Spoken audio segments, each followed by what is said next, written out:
Hello everyone and welcome to part 1, chapter 1 of this course. So, as we said in the introduction, that after e5 there is multiple sidelines including knight f5, knight b5, knight b3, knight f3. So, in this chapter we will be looking at knight to b3 and knight to f5. I will start with knight to f5 as it's light in variation and it's less complicated and also less common. I believe I faced this once before. The square on f5 looks nice at first time view, but the problem with this knight is it's only supported with the e4 pawn and it's looking on the way of our light squared bishop, and that's why d5 here is very good move, immediately challenging the central pawn, also this knight on f5. Here I put multiple options for white. White could go knight c3. It's not good actually. We can go d4. We take more space in the center and kick this knight away. Knight b1, and now here we have, it's not the only move, but it's a very nice idea. We can go h5.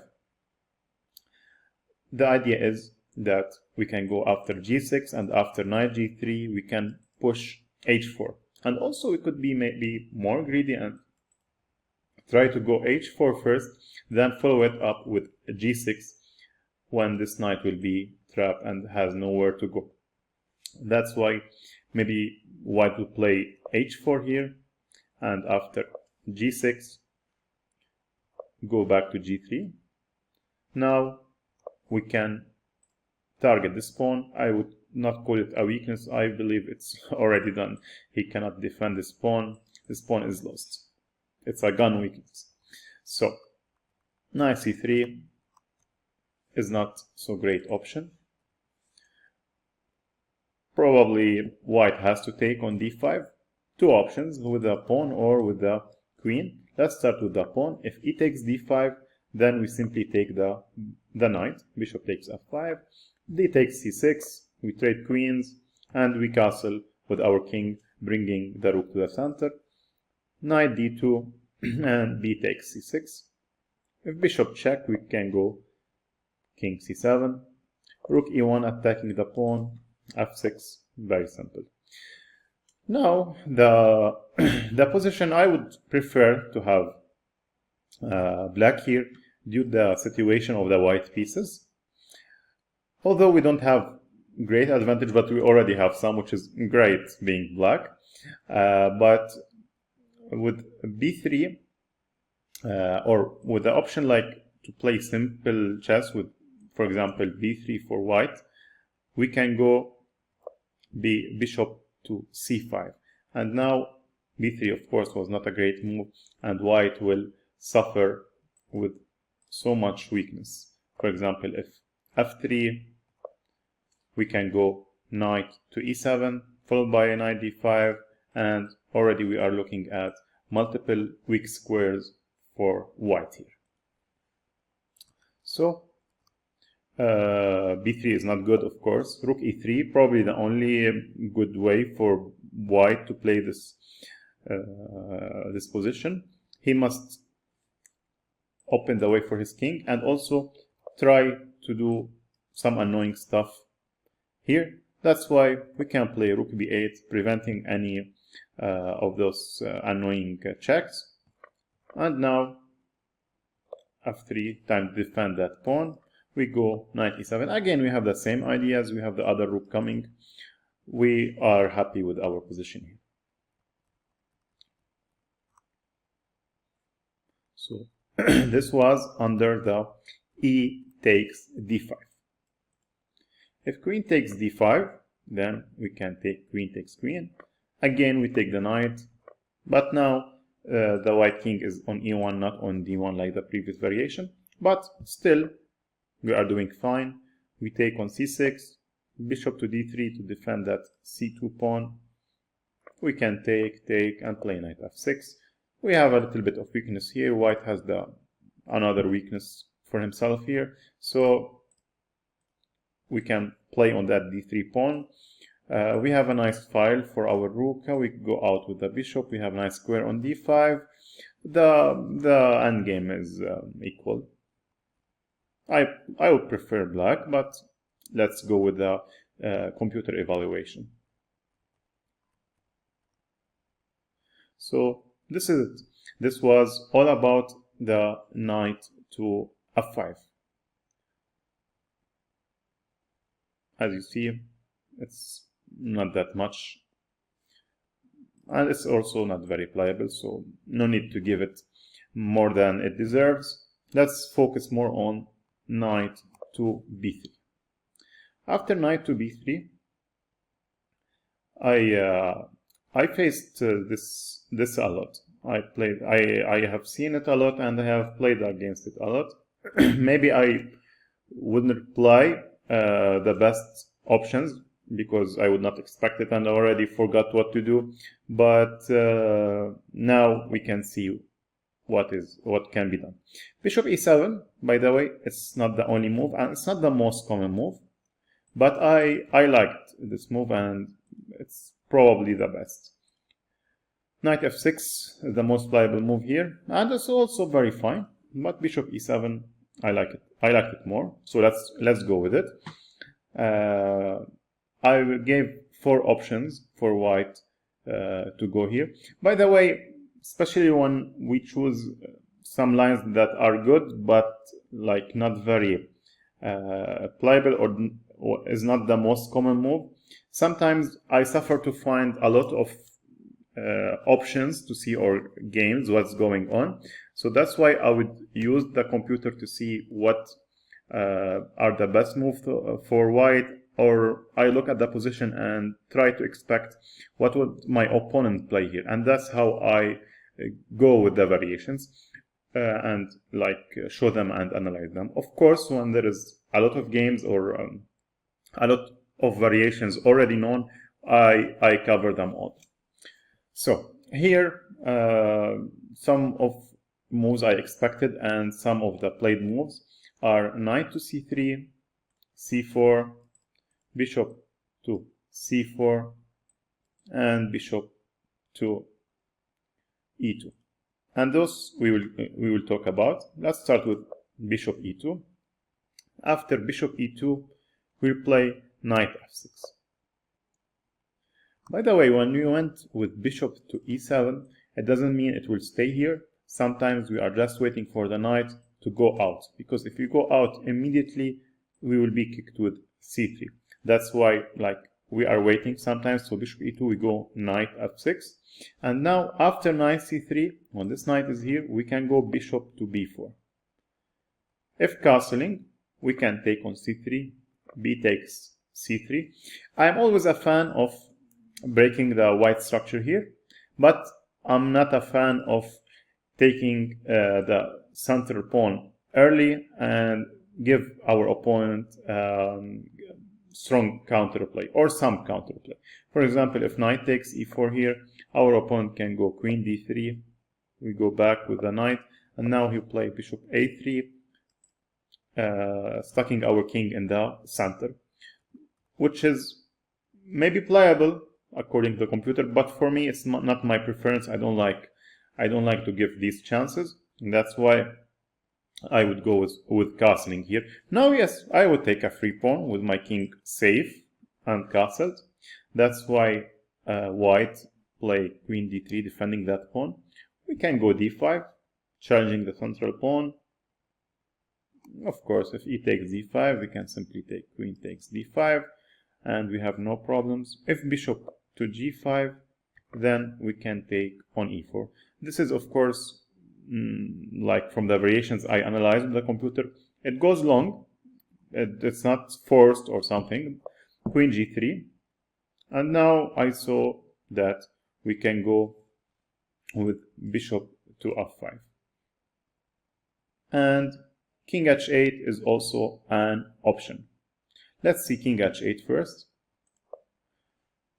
I like this option because it goes with let's show it first. Queen h4, we play h6. Rook d1, we move our queen. f3, okay, we want that pawn, we give it back, we don't want to open that file. Rook to d3 to take that pawn with the rook. We can now go back, king g8. Now we are threatening this bishop. Bishop takes, queen takes, queen takes, g takes. Rook takes e3. We go nicely with knight to e7, preparing knight d5 or knight f5. Also, we have bishop f5 square is also nice. Rook c8, play on the double pawns. For me, I would prefer this option because it's relatively safe with a nice endgame. If you like to play more aggressively, you can go, instead of king h8, you could go bishop f5. Now white will try to open the way. You can take. You are one pawn up, but white gets some pressure here. Bishop takes, g takes, and double on that pawn. Now we push that pawn. Rook takes, and we play f6. So we give the pawn back. Bishop h5, we can check. The most natural reply would be king h1. But now here we are just fine with knight e7, attacking the rook and defending our bishop. We can pressure, and our pawn is well defended. This knight on b3 is completely out of the play, so this is also very good for black. You could choose whatever you would go, bishop f5 or king h8, when I offered an option. So this was all under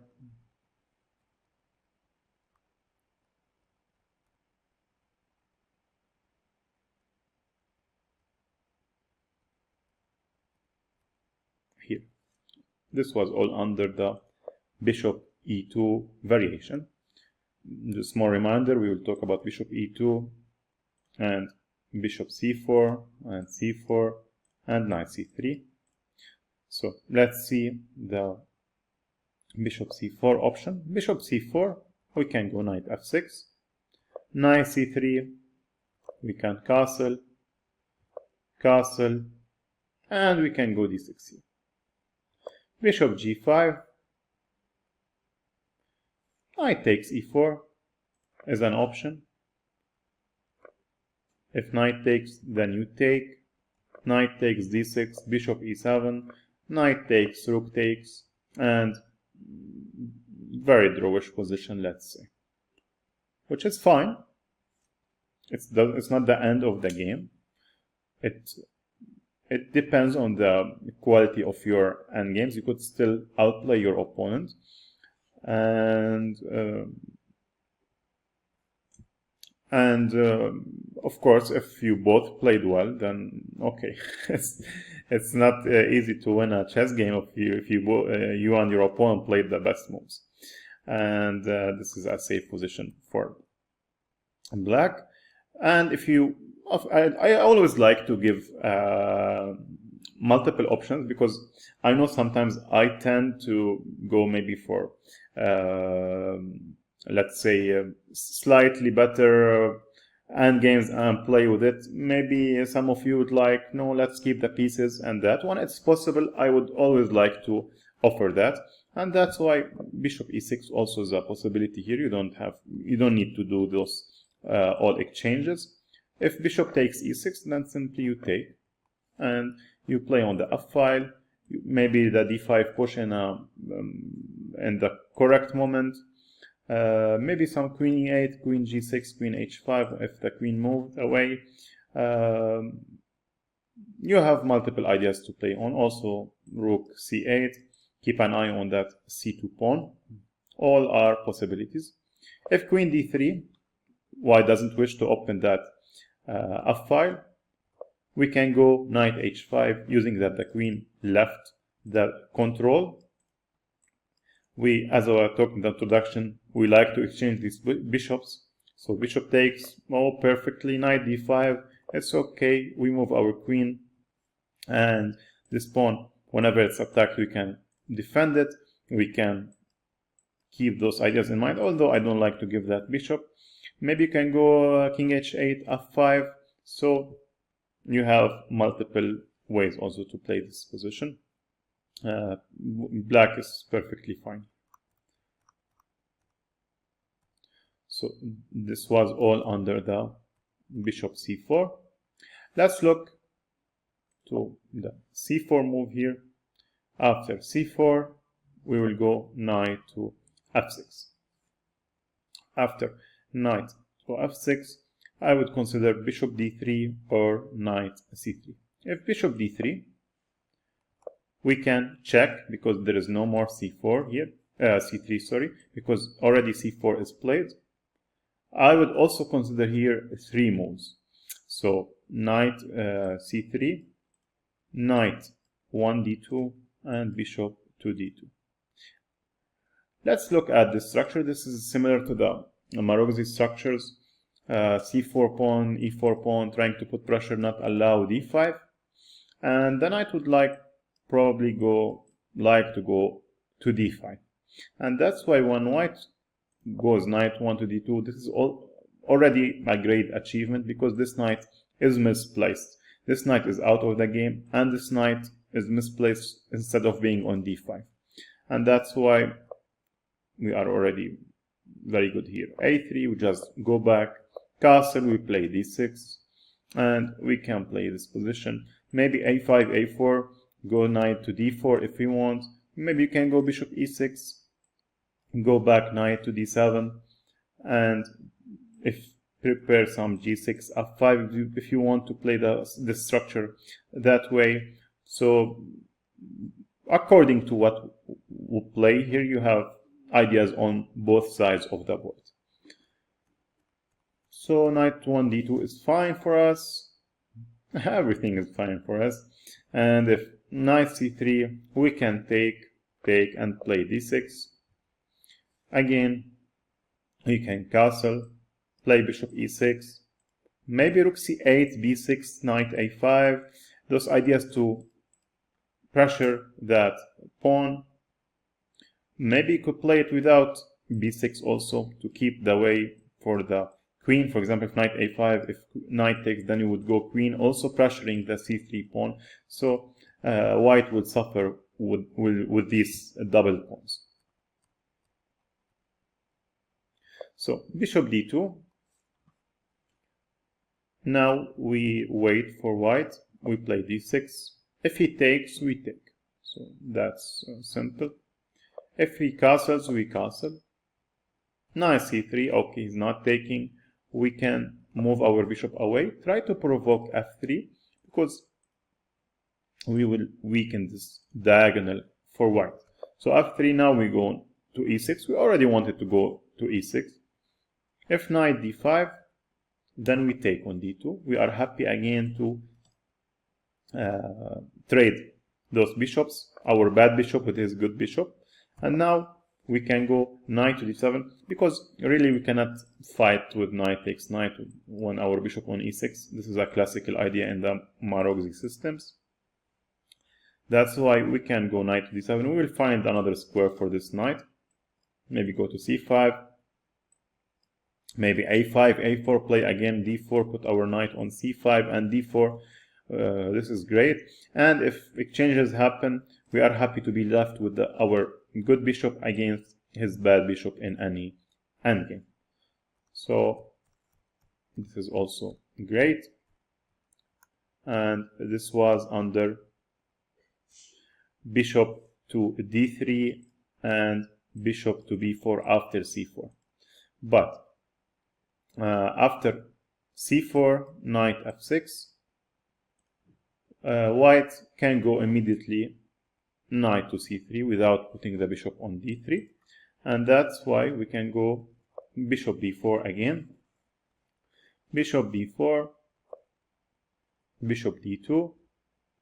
Here you could play the position the way you like. You could play d6 and keep this bishop until he provokes you. You can go castle, bishop e6, or bishop d2. You could immediately take that knight and play to take that e4 pawn. Of course, usually taking that e4 pawn without castling put us under those ideas, but we are fine here. We can go knight f6. If queen takes g7, we could play rook g8. Queen h6, we could go rook g6. If queen h4, we can, if you want, we can repeat. Of course, there's queen d2 idea for white. We will talk about it. If white wants that draw and you don't want it, you are not forced to go rook g4. You could play d5 here, and c takes d5, knight takes d5. You can enter this endgame, which also is fine for us. Bishop cannot take e5 because of rook e6, and also will be stuck under pins. If white doesn't want that draw and he goes queen d2 here, we could go d5 again, same idea. So it's fine that if you want to play for win or white want to play for win, both answers for us is a d5. d5, c takes, we go knight takes d5. If bishop d3, we can go rook d6, putting pressure on that pin. Bishop e4, we go knight f4. Queen e3, we can go a queen g5. And we are fine here. We have pressure on a g2. White cannot long castle, and it's risky, very risky to go short castle. Our king, I would not call it a great king safety, but also we have a play against our opponent king, so it's a fair game. By the way, if white goes a g3 here, we have a simple and nice idea, which is knight to d3. Bishop takes d3, we trade the queens, make this pawn weak on e3, and take on a d3. Of course, I'm not claiming that we are winning or something, but this is the best way to go, and we are perfectly fine here. So this was all under the c4, knight c3, and we went bishop b4. The last move, and of course the most common move after bishop e7, is to go knight c3. By the way, when we saw c4 and we talked about it, that's similar to the Marozzi structure against the accelerated dragon. Here we have like improved version. So usually accelerated player suffer from the Marozzi setup. Here we don't suffer. I even like the position a lot, especially that our bishop is not on g7, it's on e7, so we are already not blocked with the e5 push. It's not affecting our bishop, and the placement of the knight on b3 is really annoying. Sometimes you see the setup with knight f3, knight c3, it's a better version for white, but now knight c3 and knight b3 is the worst version because this knight is really bad on b3. As you see, it's cut out of coming into the play. Anyway, back to knight c3, the main move. We can go knight f6. Here I would consider two moves for white, knight d5 or bishop g5. Let's see, knight d5. If knight d5, again, I don't like taking on e4 and giving this queen g4. So, castling, bishop d3, we don't mind, of course, if he takes our bishop. Thank you very much, we don't mind. And we can go knight b4 here. Taking the knight, we can take c3, we go back, castling, we can go for d5. He takes, queen takes, rook e1, we play rook d8. And now here we have a very nice trick.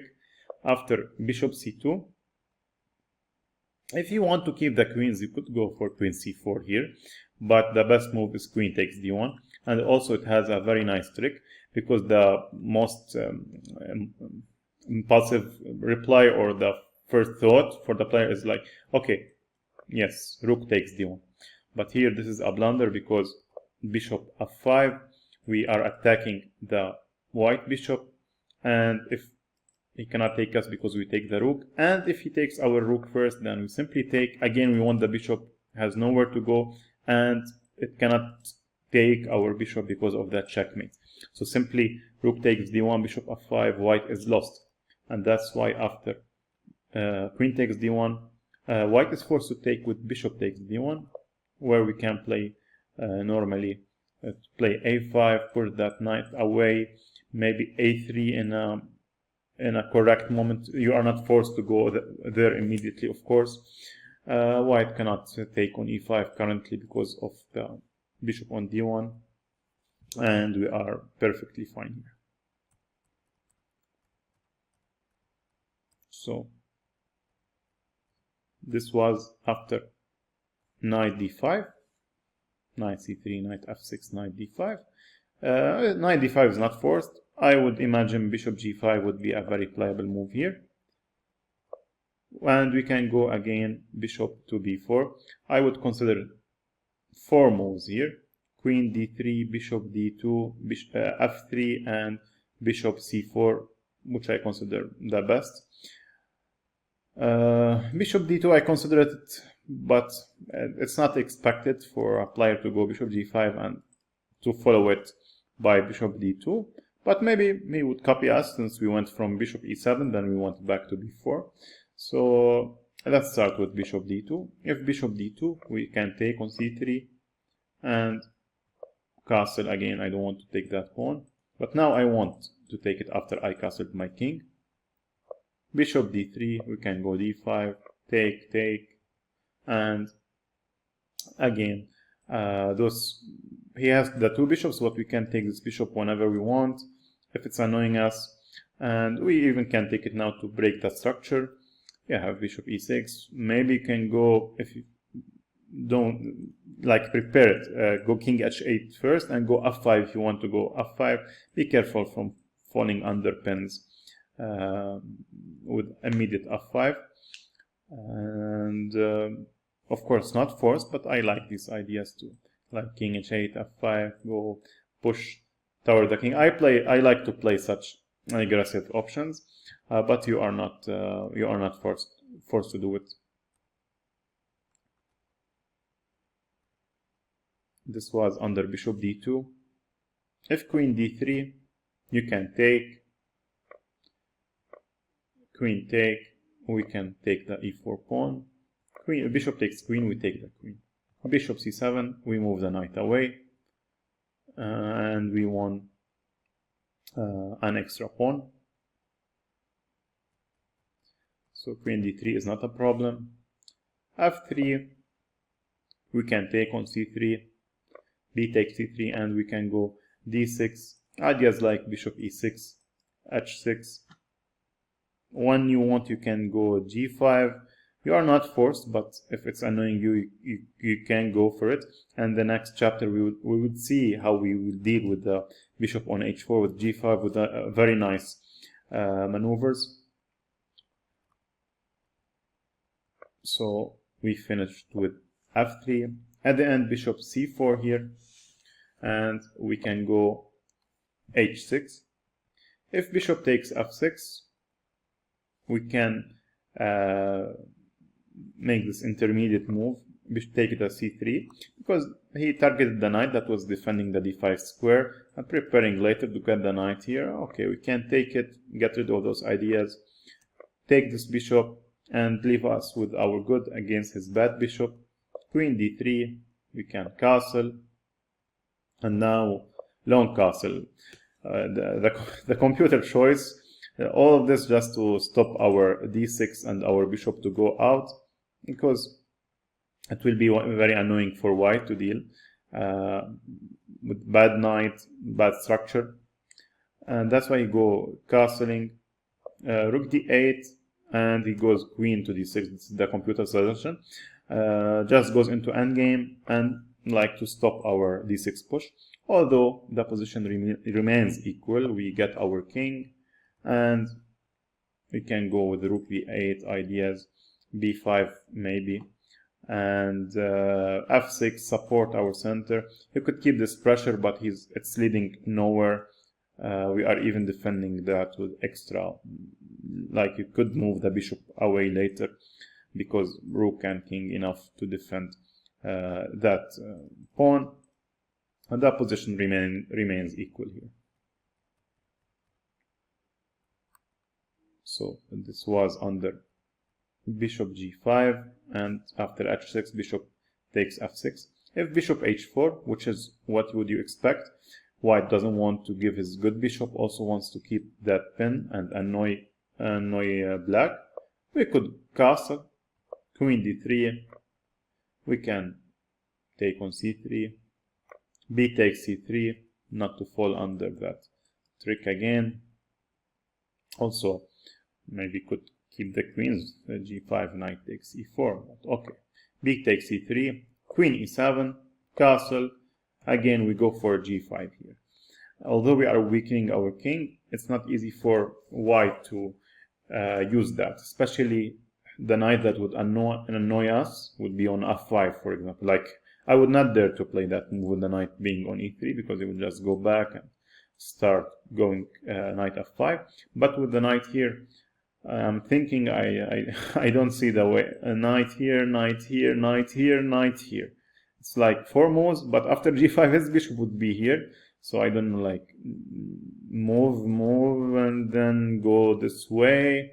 Okay, until then we would be already won the game, so no problem. Bishop g3, we can go d6 simply. Rook d1, we play bishop e6. We take with the queen. If white takes on d6, we take on e4. We trade d6 for e4 pawn, and already we are pressuring that weakness.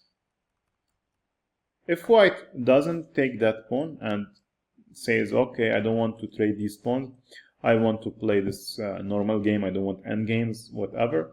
Okay, maybe you could play rook d8, protect that pawn, and now start thinking about ideas like maybe I would go also rook f to d8 to keep that other rook to the c file. Go knight e7, go knight g6, go knight h5, and use the f4 square to annoy white. This is an option.